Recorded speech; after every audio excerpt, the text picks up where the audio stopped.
Again, I like to remind everybody this is a very rare form of Master Kuo Lien Ying's Northern Shaolin. You won't find very much information on it on the internet anywhere, so this might be the only place that you might be seeing or learning this form. It did come down through the Postal Square practitioners and teachers, and Master Y.C. Jiang in Berkeley taught a variation of this, not exactly the same form, pretty close, but some modifications. But many of the other teachers, Peter Guok and David Chin and Henry Luke, did not teach this other part of Master Kuo Lien Ying's curriculum. Many people only look to Sifu Master Kuo Lien Ying for his Guanping Tai Chi. But I think that that would be a big mistake because Sifu really loved this form, as you could see by the videos where it have us through the group presentations and group practice, and also the video where he actually performed the form himself. He was very fond of his Northern Shaolin. And so to ignore the teachings of Master Kuo by just ignoring what I'm presenting, the Northern Shaolin, would be kind of tragic to his legacy. So, and that, again, that is one of the reasons why I'm preserving these forms, because I see that there's a kind of a hole where people concentrate too much on just the Tai Chi and not on everything that he taught. Um, I did present a video on the similarities between Tai Chi and the Shaolin and the weapons, and everything was part of his curriculum. And again, that's why I'm presenting these videos. So please share it with your friends and learn from it what you can. Thank you. Today would be lesson 2 in instructional videos for Master Kuo Lien Ying's Northern Shaolin form, the second form, Chuan. In the last lesson, we learned the opening salutation, and we'll present a brief review of that. And then today we're going to learn the first moves in the actual form. Again, the way that I'm presenting the instructional video is that imagine for the direction of the layout of the form, a clock face.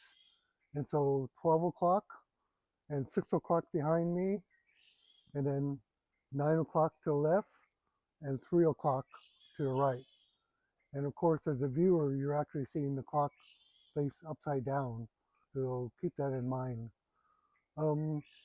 The directions in the Northern Shaolin are fairly simple. They're usually going the 9 o'clock to 3 o'clock or on the diagonal. And if you're working in a kind of more of a long, narrow rectangle space, then you're going to adjust that diagonal if you're doing a long diagonal line. If the move is only on the diagonal, then you can actually do a 45. So when I describe the direction as 45, the practitioner can adjust the degree of angle of 45. It doesn't have to be exactly 45 to the 90th degree. And we're going to get into that in this very first move. So first I'll do a presentation of the opening salutation, and then I'll let you know when the next two moves will be so you can get a preview of that. Then we'll go into the instruction for the actual moves. And again, I'll do it both facing the camera, and facing the camera will be the normal direction that we'll be doing the form in. And then I'll do it sideways, either left or right, so that you get a better view of the actual movement. Because if you just kind of view it from my backside, it's going to be hard to see. So from the last lesson, we learned the opening salutation, relax, attention, and then the drop, and then the shoot forward with blade hands, sweep back, and then the stepping 1, 2, 3, and stamp. Come forward, palms down, form the fist, and then go into the crane stance, like that. So I'm going to do that a little bit faster with the flow.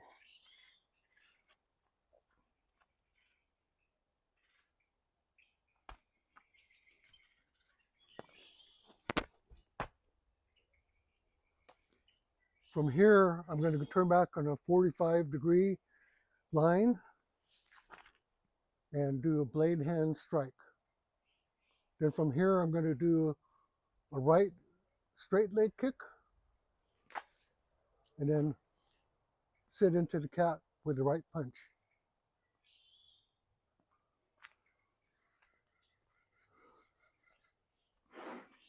So let me do that one more time.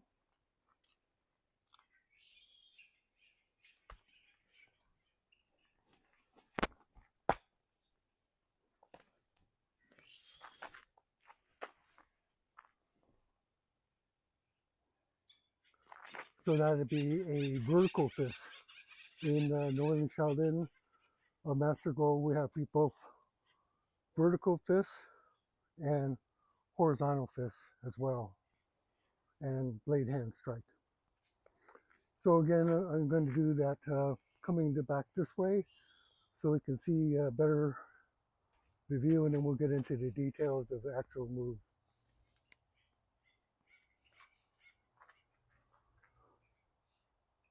Opening salutation.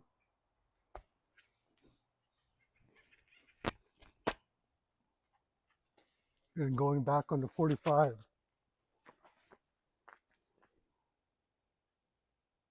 So this ending move, the punch, again will be ending on the 9 o'clock, 3 o'clock line, whereas the blade hand strike is going to be on the 45.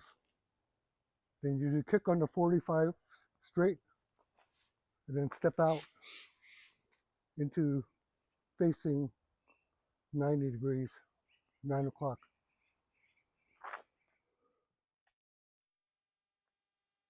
So for the lesson, let's begin from this position so that we can go more into the flow. So make the fist and then go up into the crane stance here. So from here, we're going to head in the direction back of me 45 degrees. First come down with the hand to under the arm, blade hand, and then as we step, this left hand will go on to the left hip right there. So we're going to break it down kind of into kind of robotic steps, and then we'll do the flow. So from here, turn the fist, cross the hands, come up into the crane stance. Come down to underneath the arm and hand on the hip.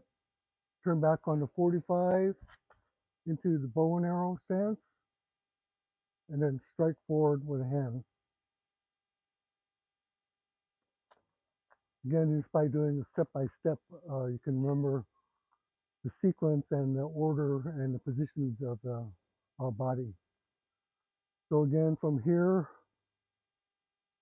turn the hands, fists, cross, and this is where we ended up on the last lesson.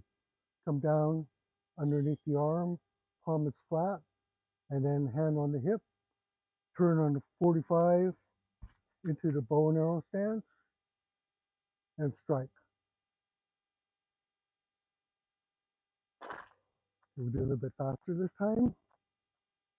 From this position, fist, cross, crane stance, down, hip, and bow and arrow stance and strike. So again, in the kind of methodology as you learn, it's good to break it down into the kind of static steps, is what I call it. So you're breaking it down into the movement. When we used to practice in Portrait Square, Sifu would have us all do the Chuan set together, and he would call E, R, E, R, which in Chinese is 1, 2, 1, 2, and we have to hold those positions until he called out the next move. So when we were training, we basically broke it up like that, basically without the flow. And then when you practice on your own, you could learn to put in the flow and the power and all that. So in this move here, from the crane stance, I tell you to come down, hand on the hip, turn back on the bow and arrow stance, and strike. So like in the last lesson when we did the salutation, we broke it down step by step. I'm going to talk a little bit more about flow and kind of the power output as you combine the moves. And we're going to take each of the moves separately because there's different ways that they're kind of emanating power. And again, the Dalu, the fixed form, is not so much to teach you function in the beginning, but it's to teach you the foundation of Kung Fu, your root, your stance, and how to emanate power.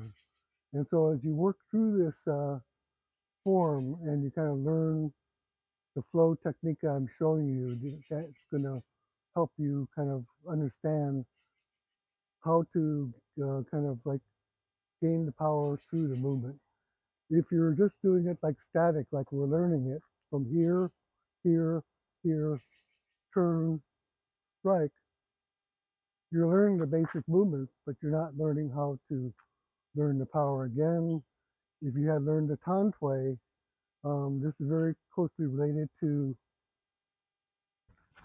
line 5 or road 5 of the Tan Tui, in which you're using kind of a, you're up on one leg and you're using a twisting motion for the power generation.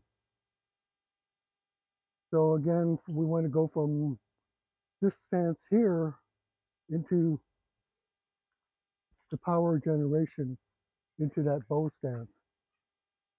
So one way to do it to learn the flow, besides the step by step, is to work only on the hand position rather than the foot position. So as you come into here, think of it as like winding up. So from here, instead of doing the turn, because then I have to put in footwork, I'm going from here like that. Here, kind of the wind up, I like to call it the pre-power. So here, okay, so in the static sequence, we'll go from here underneath the arm and straight out. So as you learn how to develop power, you're going to take that straight line coming here where it stops and here like a angle, and you can kind of round that off into the whole movement for the power of the strike. So again, it is easier to demonstrate if I'm just kind of going off instead of going back in this because I'd have to do the turn. So from here, let's not do it without the crane. Just going to go like that. Try to do it in one flow here. Again, this hand will be coming through here for the power, the rotational part of the strike. Again, in the methodology, breaking up into that essence will then help you translate it into that. Okay, second thing that you have to consider is the timing of the move. Okay, again, from here, here, here, turn into the root strike. We're not taking that flow and the root into the generating the power for the strike, just to learn the sequence. Yeah, as you, so let's take it into, combine it with the footwork. Here, as you come down here and start to do that pre-power twist, you want to step into the root of the bow stance and still be turned back this way so that you can use your waist for the power of the strike. So a little bit slower in slow motion, looks like that. So you're still following the sequence here, but you're starting to put more flow into the movement. Also, for you to generate the maximum amount of power, the timing is very critical. If I go all the way into the root and then just the arm strike, I've lost that momentum for the power of that strike. So if I step out too soon, then that affects. So you want this flow all the way through time with that power of that sink into the root. And that's something that you as a practitioner will have to feel and experiment with to get the best timing for your own way of emanating power.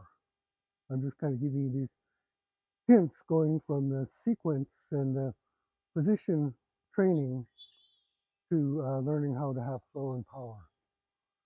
So again, from here,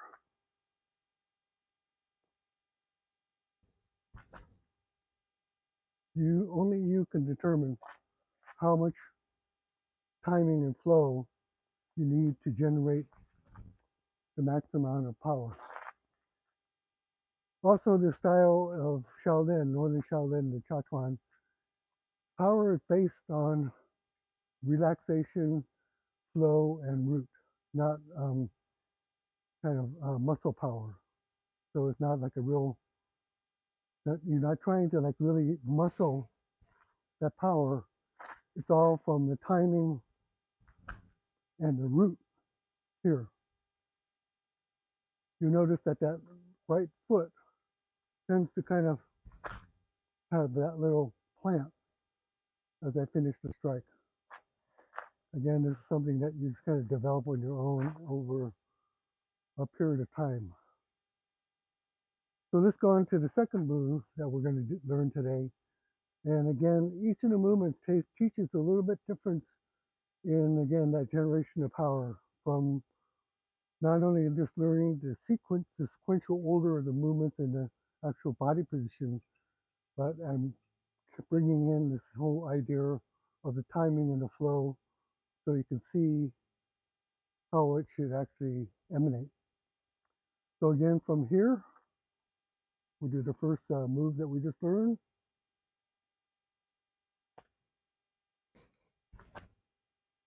Okay, from here, we're going to do the straight leg kick. As you do the straight leg kick, you're going to come up. Remember in the bow and arrow stance, knee is over the toe. So you're coming up, and as you come up, that leg acts like a hinge. Come up, and then just adding to the power of the kick by kind of shooting out your foot. Again, the kick is nice and relaxed, pointed toe. Okay, so do it from the strike here,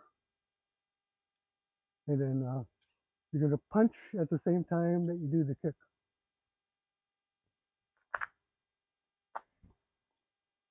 So from here, the hand from the hip goes up, vertical fist, and punches out.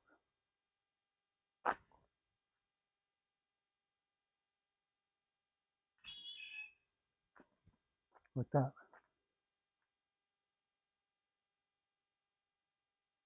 So we take again from here, form the fist, go into the crane, turn back for the blade hand strike. You're going to do the straight leg kick and a punch. Okay, now is where we're going to change direction. Here, you're going to step out on the straight line. Here, facing 9 o'clock. And then change into right hand punch. And again, the left hand punch comes back vertically. You sit into the calf stance. So again, from the blade hand strike, the kick, step out, sink down, punch with the right. Butt tucked in, back straight. From the blade hand strike on the 45, straight leg kick, left punch, step across on the straight line, right hand punch. So let's do it from both movements together. And again, we're going to do the slow 1, 2, 1, 2 broken sequence. Here, this cross crane stance, come down, hand on the hip, turn back on 45, bow and arrow, blade hand strike. That's the first move we learned. Now you're going to do the kick,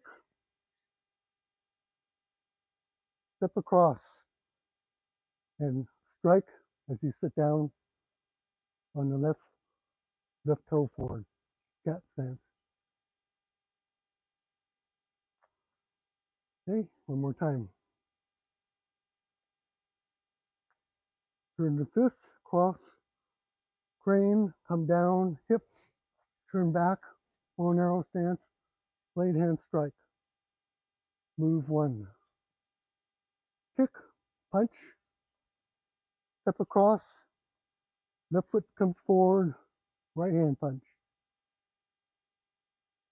Back straight, butt tucked in. The second move is that from the blade hand strike, the punch and kick, step and punch. So the kind of the flow element of this second move is that you're going to take your leg to generate power for that step across. Okay, so from this, after the kick, when it comes down, see that little swing. You want to take that swing to move you across. Here, kick, like that. Here, kick, here, here, kick. See, I'm taking that swing for generating that power to move to the right, kind of like a side step. So again, in the sequential broken down, we're just going to do the kick and then step. There's not much flow or power in that. But as I do it more and more, I learn to take the swing and that kick and go to generate the movement into that right step. Again, why I'm telling you all this is because some people sometimes miss the whole point of Dalu practice, form practice. The form practice teaches you how to move, and that's one of the basic essentials. Foundation and how to move. If that's all you can get away from the form, that's great, because that's you're one step ahead, learning how to generate that flow and power. So again, from the blade hand strike, we're going to take that kick and swing. As soon as I step here, my left hand is out from the punch. But as soon as I step, I want to take this left hand and not only retract it as I punch, but I want to use that step to generate the power for the punch. And as well, my left foot counteracts the right hand. So the left foot acts like a power to generate the torque for that punch, but also the torque for the punch accentuates the left foot coming across for like a foot sweep. So think of a right punch and a foot sweep generated from the power of that foot kick coming down in the swing.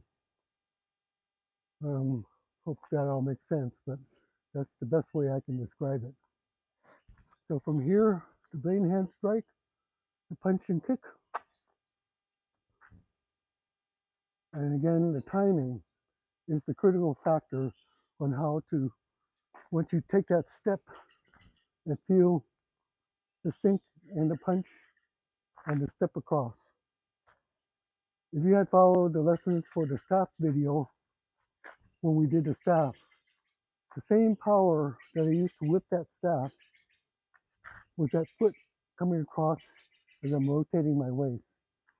So it was from here, and this side here too. So again, in this movement here, I'm using this. So that's kind of the like quote unquote advanced version.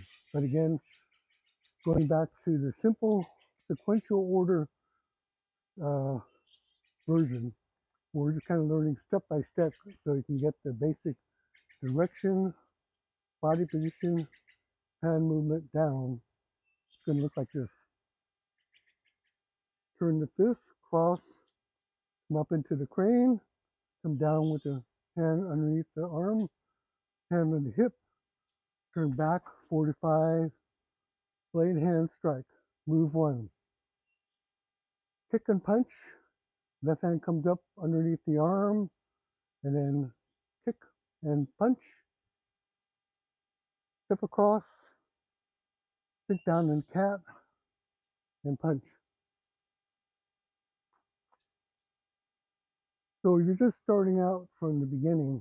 That's how I would advise you to practice without worrying about all the little tidbits I give you about the flow and power, because that can come later and more naturally.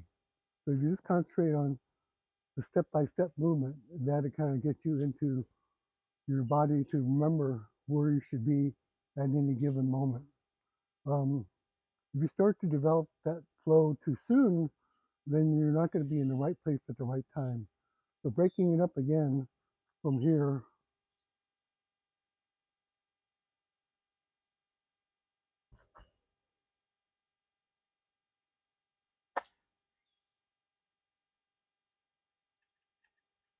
will be the best advice in the beginning.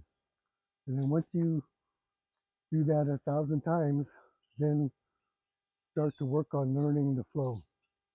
Again, teaching these videos to both people who have learned the form before but haven't picked up on the little nuances of the flow, and in teaching somebody who's a total beginner, I'm having to include all this information within the one video. Of course, if I was teaching one-on-one individually, then I would be able to assess that person's ability and cater it to whoever I'm teaching. But again, teaching by video is a whole different ballgame. So again, if you have any comments or questions, please leave them in the comment section. I'll be sure to get back to you. Thank you.